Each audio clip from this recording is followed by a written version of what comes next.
ஆண்டவராகிய இயேசு கிறிஸ்துவின் நாமத்தில் வாழ்த்துக்கள். இந்த நாளிலும் எபேசியர் 4வது அதிகாரம் முதல் 6 வசனங்களை மாத்திரம் நாம் தியானிக்கலாம். விசுவாசிகளினுடைய நடைமுறை வாழ்க்கையில் பிற விசுவாசிகளின் தொடர்பில் எப்படிப்பட்ட ஒரு ஐக்கியத்தை வெளிப்படுத்துகிறார்கள், வெளிப்படுத்த வேண்டும் என்று சொல்லி பவுலப்போஸ்தலன் இங்கே போதிக்கிறதை நாம் பார்க்கிறோம். நீங்கள் அழைக்கப்பட்ட அழைப்புக்கு பாத்திரவானாய் நடந்து என்று இங்கே சொல்லுகிறார். கர்த்தர் நிமித்தம் கட்டுண்டவனாகிய நான் என்று சொல்லுகிறார். அப்படிப்பட்ட ஒரு நிலைமையில் அவர்கள் அழைக்கப்பட்ட அழைப்புக்கு பாத்திரவானாய் நடந்து என்று சொன்னால், முதல் 3 அதிகாரத்தில் அவர்கள் கிறிஸ்துவின் நிமித்தம் அடைந்த தகுநிலையை குறித்து பேசினார். அதாவது எபிரேயர் 10:14 சொல்லப்பட்ட கருத்துக்களை சொன்னார். கிறிஸ்துவுக்குள்ளே பூரணப்படுத்தப்பட்டோம் என்கிற காரியத்தை சொன்னார். ரோமர் 6:2 பாவத்திற்கு மரித்த நிலைமை என்று சொன்னார்.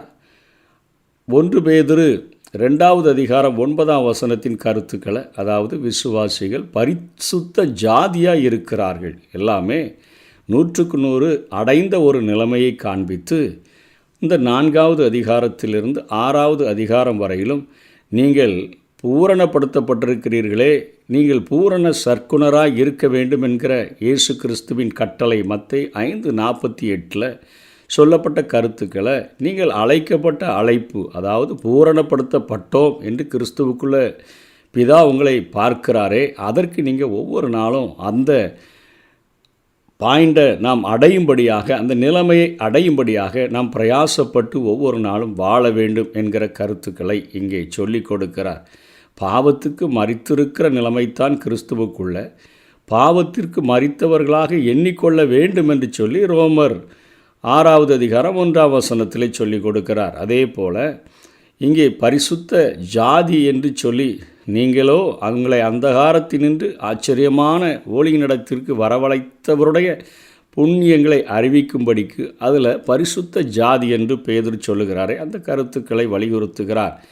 1 பேதுரு 1:15 உங்களை அழைத்தவர் பரிசுத்தராக இருக்கிறது போல உங்கள் நடக்கைகள் எல்லாவற்றிலையும் பரிசுத்தராக இருங்கள். நடைமுறை வாழ்க்கையில் நீங்கள் பரிசுத்த ஜாதியாக இருக்கிறபடினால நீங்கள் அழைக்கப்பட்ட அழைப்புக்கு பாத்திரவானாக நடந்து கொள்ளுங்கள். அதைத்தான் இங்கே பவுலப்போஸ்தலன் சபையின் மக்களுக்கு பேசுகிறார். முதல் 3 அதிகாரங்கள் கிறிஸ்தவ அழைப்பை குறித்து சொல்லுகின்றது. கிறிஸ்தவன் தான் அழைக்கப்பட்ட அழைப்புக்கு பாத்திரவானாய் நடந்து கொள்ள வேண்டும் என்று அவன் வற்புறுத்தப்படுகிறான்.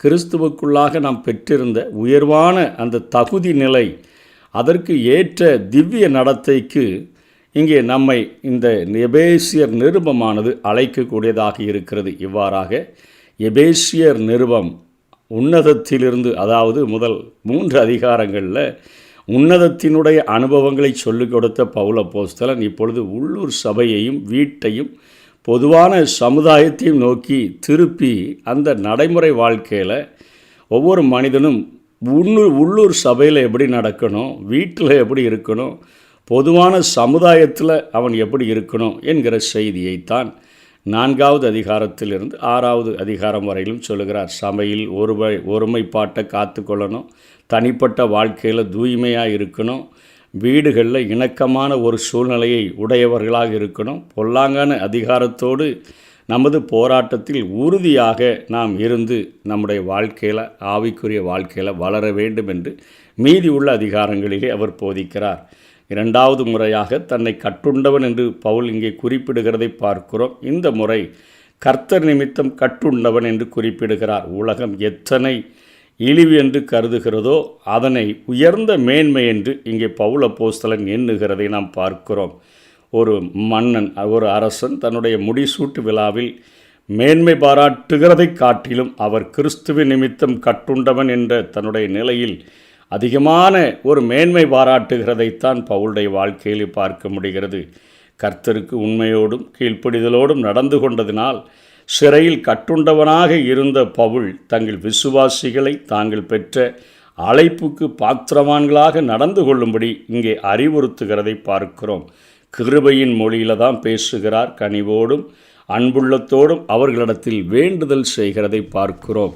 இங்கே இந்த எபேசியர் நிருபத்தில் நடத்தல் என்று சொல்லப்படுகிற வார்த்தையானது 7 முறை வரக்கூடியதாக இருக்கிறது. எபேசியர் 2வது வசனத்திலையும் 10வது வசனத்திலையும், எபேசியர் 4வது அதிகாரம் 1ஆம் வசனத்திலையும் 17வது வசனத்திலையும், எபேசியர் 5வது அதிகாரம் 2ஆம் வசனம் 8ஆம் வசனம் மற்றும் 15வது வசனங்களிலே நடத்தல் என்கிற வார்த்தையானது வருகிறது. ஒரு கிறிஸ்தவன் கிறிஸ்துவின் சரீரத்தில் அங்கமாய் திகழ்கிறான் என்றும் மேன்மையான தகு நிலைக்கு ஏற்ப வாழ்வதே பாத்திரமானாக நடந்து கொள்ளுதல் என்பதனுடைய பொருளாகும். அதாவது அவனுக்கு கிறிஸ்துவுக்குள்ளாக ஒரு உயர்ந்த நிலையை காண்பித்திருக்கிறாரே, அந்த நிலையை அடைகிறதற்கு அவன் ஒவ்வொரு நாளும் தன்னுடைய நடைமுறை வாழ்க்கையில் அவன் பாத்திரவானாக நடந்து கொள்ள வேண்டும் என்று சொல்லித்தான் இங்கே பவுல் அப்போஸ்தலன் எடுத்துரைக்கிறார். வாழ்வின் அனைத்து பகுதிகளிலும் கிறிஸ்துவை போன்றதோரு ஆவியை வெளிப்படுத்தி காட்டுவதுதான் ஒவ்வொரு கிறிஸ்தவனுக்கும் அவசியம். இதற்கு தேவையான ஒரு 7 காரியங்களையும் இங்கே கீழே அவர் சொல்லிக் கொடுக்கிறதை பார்க்கிறோம். இங்கே முதல்ல சொல்லிக் கொடுக்கிறார், மிகுந்த மனத்தாழ்மை என்று சொல்லிக் கொடுக்கிறதை பார்க்கிறோம். கர்த்தராகிய இயேசு கிறிஸ்துவோடு கொண்டுள்ள நெருங்கிய தொடர்பில் உண்டாகிற மெய்யான தாழ்மையை குறித்து முதலிலே சொல்லிக் கொடுக்கிறார். ஒன்றுக்கும் பயனற்ற நம்முடைய தன்மையை மனத்தாழ்மை நினைவுபடுத்தி நம்மை காட்டிலும் பிறரை மேலாக கருதச் செய்யக்கூடியதாக இருக்கிறது. இது ஆணவம், இருமாப்பு ஆகியவற்றிற்கு ஒரு எதிர்மறையாக இது காணப்படக்கூடியதாக இருக்கிறது. சாந்தம். 2வதாக தேவனோடு தொடர்பில் உள்ள செயல்களில் எவ்வித எதிர்ப்புமின்றி அவருக்கு ஒப்புவித்து கீழ்ப்படுகிற ஒரு மனப்பான்மையையும், மனிதன் கொடூரமாக செயல்படுகிற போது அதற்கு எதிராக பழிவாங்கும் எண்ணத்துடன் செயல்படாது இருக்கிற காரியத்தையுமே நாம் சாந்தம் என்று நாம் பார்க்க முடியும்.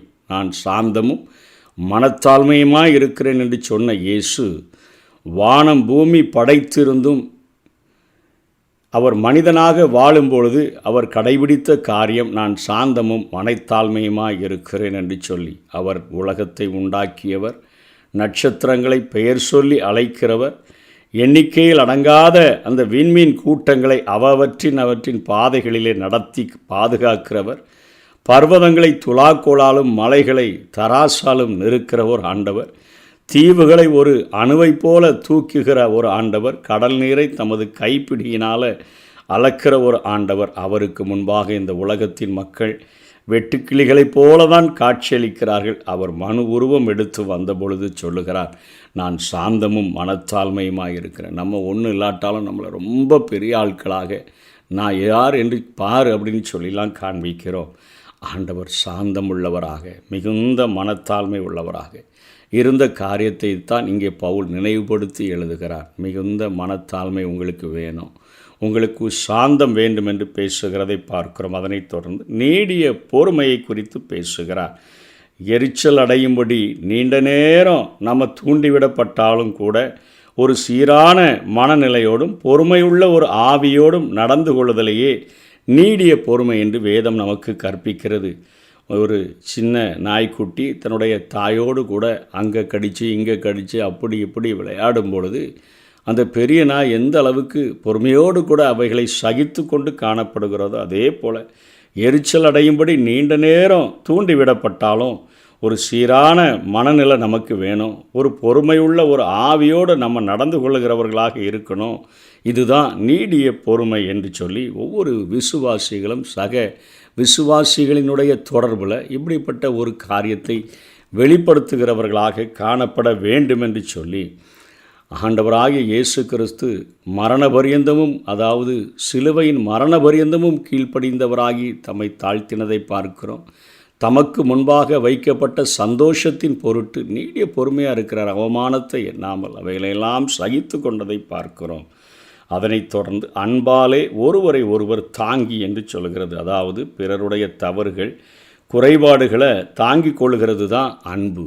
அன்பு நிறைய பாவங்களை மூடும் என்று சொல்லி வேதம் சொல்லுகிறதை நாம் பார்க்கிறோம். ஆகவே சின்ன சின்ன குறைவுகளோடு இருக்கிறவர்களை மன்னித்து அவர்களை அன்பினால் நாம் அவர்களை தாங்குகிறவர்களாக காணப்பட வேண்டும். மாறுபட்ட பண்புகள் திறமைகள் உடையவர்கள் சுபாவங்கள் உடையவர்கள் தான் நம்முடைய சபையில் இருப்பார்கள். ஒருவேளை எரிச்சல் அடைய செய்கிறவர்களாக, தொல்லை கொடுக்கிறவர்களாக, இக்கட்டான சூழ்நிலைகளை ஏற்படுத்துகிறவர்களாக இருப்பார்கள். ஆகியோரிடத்திலையும் நம்ம உண்மையான அன்பு பாராட்டுதல் செய்ய வேண்டும் என்று சொல்லி சக மனிதர்களிடத்தில், சக விசுவாசிகளிடத்தில் எப்படி நடக்க வேண்டும் நம்முடைய நடைமுறை வாழ்க்கையில் என்று சொல்லி இங்கே பவுல் அப்போஸ்தலன் பேசுகிறதை பார்க்கிறோம். அதனைத் தொடர்ந்து ஒருவரோடு ஒருவர் சமாதானமாக வாழ்கிறதை சொல்லுகிறார். எபேசியர் 4:3 சமாதான கட்டினால் ஆவியின் ஒருமையை காத்து கொள்ளுகிறதற்கு ஜாக்கிரதையாயிருங்கள் என்று சொல்லுகிறார். திருச்சபையை தேவன் உருவாக்கிய போது மனுக்குலத்தில் நிலவிய மிகப்பெரிய பிரிவினை என்னென்னா, யூதர்களுக்கும் பிரஜாதிகளுக்கும் இருந்த ஒரு பிளவு. அந்த பிளவை ஆண்டவராகிய இயேசு கிறிஸ்து நீக்கினார். இந்த பிளவுகள் தான் பவுல் பிரசங்கித்த பொழுதும் அவருடைய ஊழியத்தில் காணப்பட்ட பிளவுகள். இந்த வேறுபாடுகள் கிறிஸ்து இயேசுவுக்குள் ஒளிந்து போயின என்று அவர் பேசுகிறார். யூதர்கள் அவர்கள் தனி சபை, புறஜாதிகள் தனி சபை என்று அவர்கள் தொடங்கிவிடக்கூடாது.